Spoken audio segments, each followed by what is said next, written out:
بسم الله الرحمن الرحيم والصلاة والسلام على أشرف المرسلين. Salam alaikum, bonjour tout le monde. Aujourd'hui, on va voir la partie numéro 2, module traitement de signal toujours avec révision. On a vu la vidéo précédente,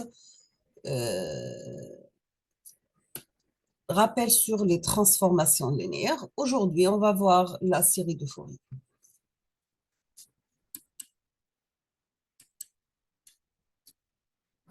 Bien sûr, pour le calcul des séries de Fourier, il faut utiliser les résultats précédents avec une base de fonctions φ sous forme d'exponentielles complexes, à savoir des fonctions complexes périodiques de période respectivement, qui est égale à t divisé par k. On va remplacer notre base φk de t par exponentielle g de pi k sur grand T, t. Pour le calcul des coefficients alpha k, il faut utiliser la formule obtenue dans la vidéo précédente. C'est bien sûr un produit scalaire entre x et exponentielle g de pi k sur grand T, t, divisé par un produit scalaire de exponentielle de 2g de pi k sur grand T, t, et la même chose, exponentielle de pi gk sur grand T, t, bien sûr, quel que soit k.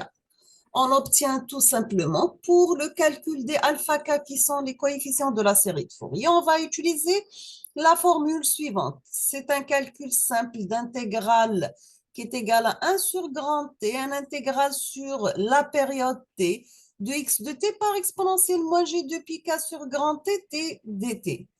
Bien sûr, nous avons la combinaison va de l'infini à de moins l'infini à plus l'infini. Alors, l'approximation sera égale à l'approximé. On aura dans ce cas notre signal x de t exprimé sous une forme d'une somme variant de k de moins l'infini à plus l'infini, des coefficients alpha k multipliés par exponentielle plus g de pi k divisé par la période grand T multiplié par le temps T.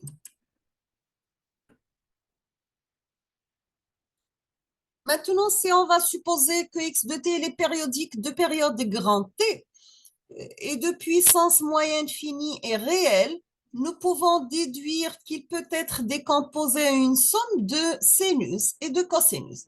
On peut mettre notre signal x de t, mais la forme a0 divisé par 2 plus une somme variable 1 jusqu'à l'infini des coefficients alpha n multipliés par cosinus de pi n sur grand T par T plus la même chose, une somme de bn par sinus de pi n sur grand T. Pour le calcul des coefficients alpha à n, on va utiliser la formule suivante.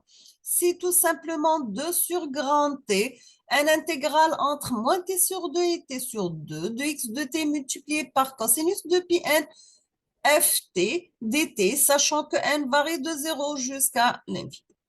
Pour les bn, on va utiliser la même formule que pour les an, sauf au lieu de cosinus, on va mettre sinus. Donc, on obtient bn, c'est 2 sur grand T, un intégral de moins t sur 2 à t sur 2 de x de t par sinus de pi n sur grand T, t dt. N varie de 1 jusqu'à l'infini. Pour les coefficients à 0, bien sûr, c'est l'amplitude de la composante continue directe, ou bien c'est la valeur moyenne de notre signal x de t. Les A1 et les B1 sont les amplitudes de la fondamentale de fréquence 1 sur grand T, celle bien sûr de notre signal x de t. Voici la décomposition à partir d'un signal de composantes positives et négatives jusqu'à l'arrivée à un signal approximé.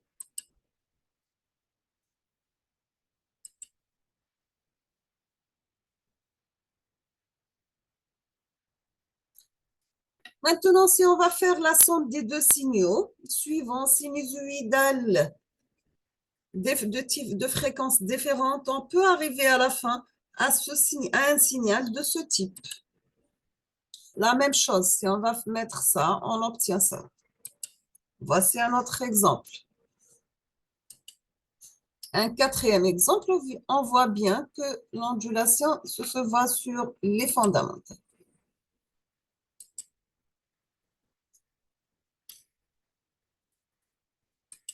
On passe.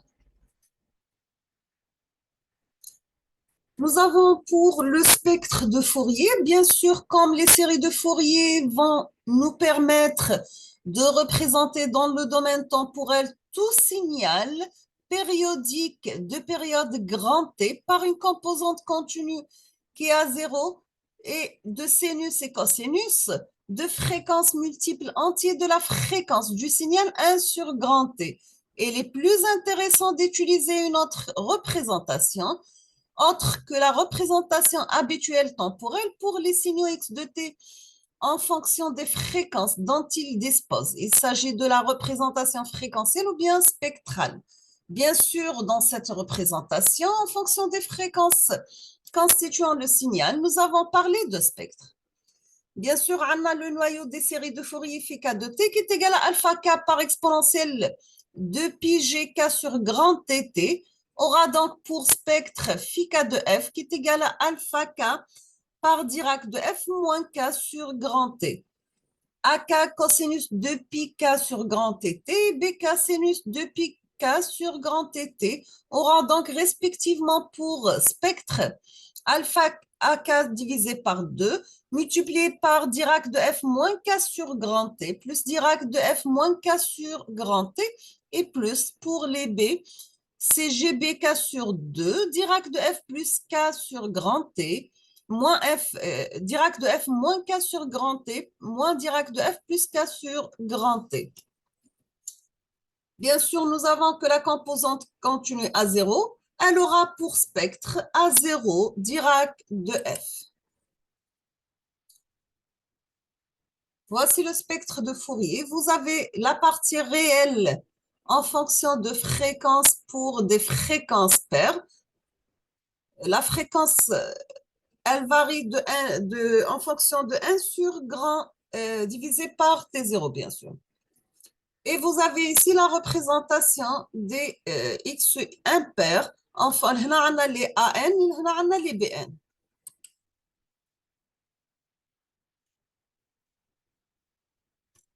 Nous avons que le spectre peut être représenté par une paire réelle et une paire imaginaire, ou bien pour un module de phase. Pardon.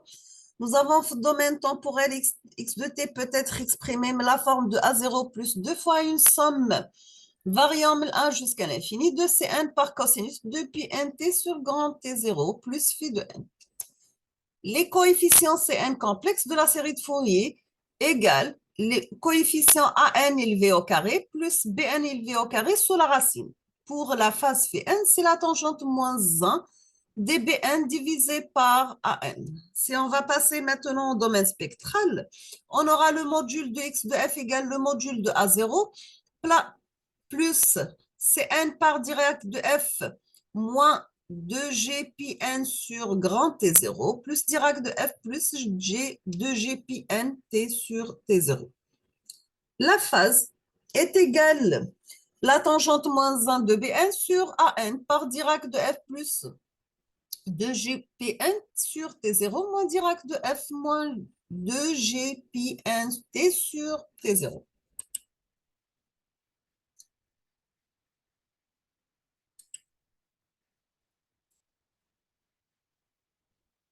Toujours avec le spectre de Fourier, donc nous avons dès lors notre signal x de t qui est périodique, réel et quelconque et compte tenu de son développement, série de Fourier, son spectre sera donc obtenu ainsi.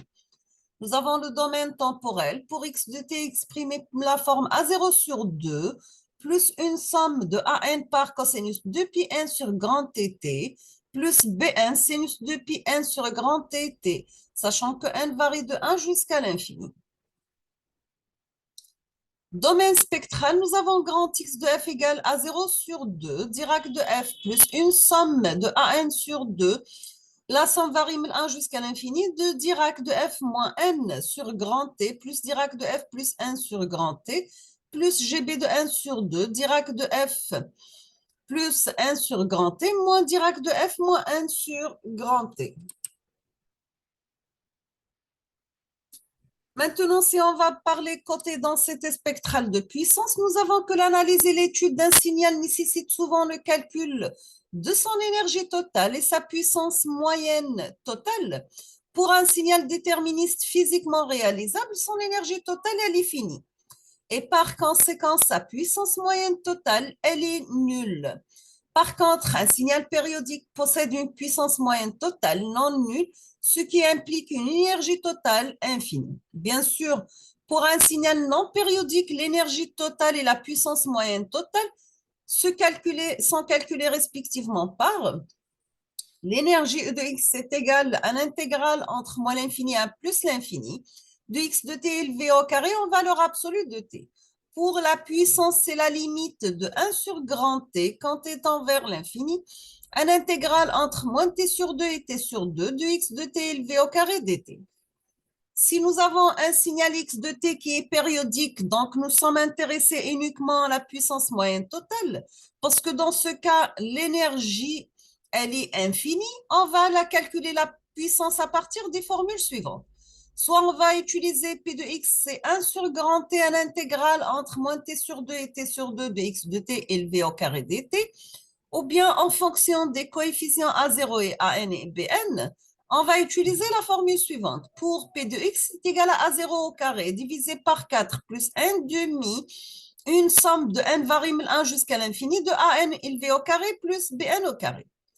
Ou encore, on va utiliser l'identité de Perceval qui fait la conservation de l'énergie. Donc, nous avons Px, c'est une somme de xn élevé au carré en valeur absolue, n varie de moins l'infini à plus l'infini. On appelle ça une densité spectrale de puissance. La densité spectrale de puissance ou bien la densité spectrale, c'est la caractéristique essentielle que nous cherchons à obtenir, toujours par l'analyse spectrale. Elle représente la dispersion de la puissance du signal par unité de fréquence.